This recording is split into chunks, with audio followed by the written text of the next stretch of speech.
kur ki angazhime, punë, edhe tu e pa natyrën e punës, çfarë unë tash kohën e fundit e ushtroj, natyrisht se kohë po mbetet më pak për familje, po fatmirësisht më kuptojnë, më mbështesin, më përkrajnë edhe mundohem në maksimum kohën e mbetur me e shfrytzu afër tyre. Po të sa jemi në kuzhinë se ne si shqiptar mendojmë që po jeni në profesion nuk gatun as nuk bën kur gjë te shtëpia. Mendoj që edhe ajo pjesë nuk u mungon, po rreth kësaj pjesës kisha fol vetë është mirë me i pyet ata të cilët e kanë provu ushqimet e mia, po sigurisht që unë në shtëpi jam mundohem me kanë një nanë e mirë, një kuzhiniere, thjesht një gru tradicionale shqiptare. Cilat janë ushqimet që i përgatit më me qef, këtu tradicionale apo tash këtu moderne? Unë me qef i përgatis këtu moderne, e pjesën tradicionale, ja la nanës se nanën e kam të re dhe ajo e merr si obligim me përgatit diçka për neve dhe i shkon për dore ma mirë, kështu që atë pjesë ja besoj veç asaj. Cili ushqim ty të pëlqen më shumë, modern, që përshoj që pas ke preferenca tek modernet më shumë? Po, s'është që se duhet e tradicionale, ajo është diçka jashtëzakonisht e mirë dhe na i arrit me ato tradicionale, të nësmuj me ikë dhe sado që mundohemi me thonë modernja, i kombinoj, zakonisht i kombinoj. Tash, si kryetare, sa po janë angazhimet e tua në punë ose orarin që e kje dhe plotson në punë? Puna ime tash, të cilën e ushtroj, nuk ka orar caktuar. Takimet, na mujna me ditë kur po fillojnë, po jo edhe kur zgjasin. Takimet jashtë vendit, konferenca të ndryshme, puna me palë, çdo ditë më shumë, po rritet puna, kërkesat e antarëve të odës infermierëve dhe mamive profesionistëve tjerë shëndetësor, kështu që nuk kam ndonjë orar të caktuar, mirë po atu ku kërkohet puna, unë jam e gatshme, e kam thënë edhe atë ditë kur në zgjedhjen time, unë jam e gatshme çdo kohë pa orar, të jem afër të gjithë antarëve të mi, të përkrahej ata, të jem mbështes, pa orar, pa rezerva, mirë po, çka kam kërkuar atë ditë ka qenë në kuvend që ata të më mbajnë për fjale. Natyrisht kur ata më mbajnë për fjale, unë jam më e suksesshme dhe skuzoj me plejtë. Cilat janë kushtet e infermierëve në Kosovë? Tashmë veç e dim. Ka mjaft pak natësi. Infermierët me ligjin e pagave nuk janë rangu në vendin e duhur. Përveç pagave që është një motiv dhe të gjithë punojnë për atë punë, ata kanë presion të madh në punën e tyre. Numri i infermierëve është mjaft i vogël në karshim me punën që ata e bojnë. Duke marrë parasysh stresin, orarin e gjatë, ndrimet e natës, me të vërtetë është një punë mjaft e lodhshme, stresuese, ngarkuese, e mos flasëm për pjesën buxhetore dhe rritjen e fundit të çmimeve, cilën jemi të gjithë dëshmitarë çfarë rritje e madhe u bë, edhe me pagat e tyre, sigurisht që asnjëri nuk mundet me mbajt një familje, e mos flasëm si çdo njëri prej tyre ka ndonjë kredi, fëmijë në shkollë, në kurse, gjëra të tjera. Por faleminderit gjithë infermierëve, mamive dhe profesionistëve të tjerë shëndetësor, që ata sigurisht që e kërkojnë të drejtat e tyre, benefitet e tyre, po asnjëherë nuk e neglizhojnë punën, po janë aty ku puna i kërkon, janë të gatshëm ditë dhe natë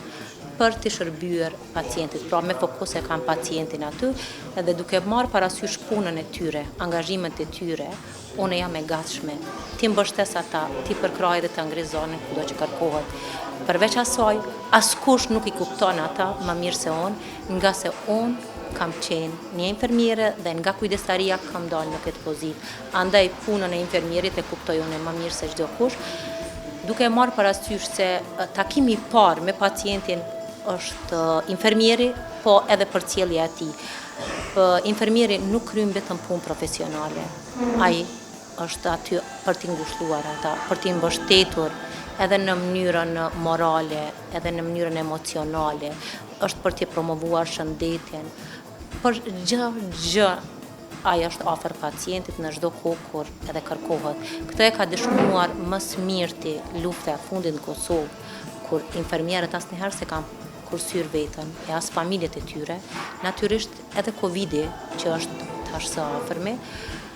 çdo infermier ka qenë afër duke mos marrë parasysh jetën as rreziqet e veta, po i ka shërbyer pacientëve në mënyrën më dinjitoze të mundshme. Dhe në atë kohë ata u quajtën heronjët, po mbas Covidit, ku mbeti dinjiteti edhe mbështetja infermierëve dhe mamive profesionistëve të tjerë shëndetësor, me të vërtet ndonjëherë është për të ardhur keq nga populli jon, edhe njerëzit tonë që shumë shpejt i harrojnë gjanat në për të cilat kena kaluar. Mirë po e thëmë edhe një herë publikisht, faleminderit për gjithë profesionistët shëndetësor që kanë bërë më të mirën të mundshme duke marrë parasysh se ai ka qenë një virus i panjohur për gjithë botën edhe për neve, dhe ata nuk e kanë kursyer veten e as mundin e tyre asnjëherë. Faleminderit publikisht. Sa janë kanë të rrezikum gjatë asoj kohës të Covidit, sepse ne e dimë që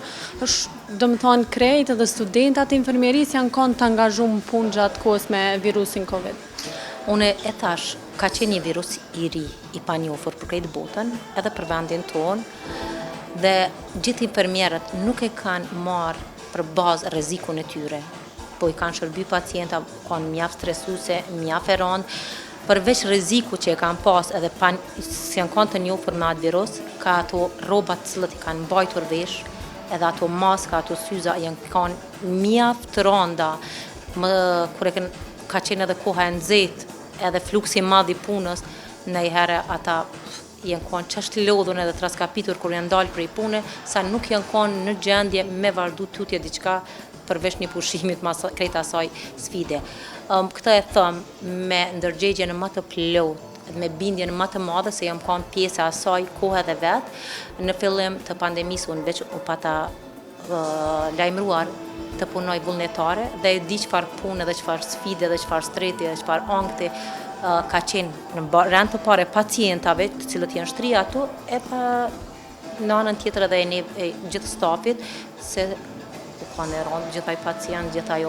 luftë me një virus të panjohur, po fatmirësisht kaloj dhe uroj që mos të kthehet edhe mos të ndodhë një situatë aq e rëndë dhe stresuese asnjëherë.